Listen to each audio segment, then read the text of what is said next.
Etna Croz.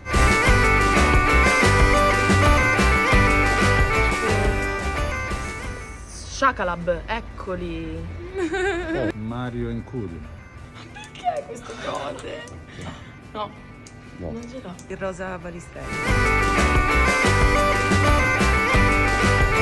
È uno strumento musicale. Penso che si faccia suonare tramite le vibrazioni. Uno strumento musicale. Non lo so. Ma che cos'è? Non ho idea. Quel coso che si mette nella bocca fa così, no? Cioè a me devo sentire poco fa. È quella cosa che si usa. Non siamo marionette, noi non siamo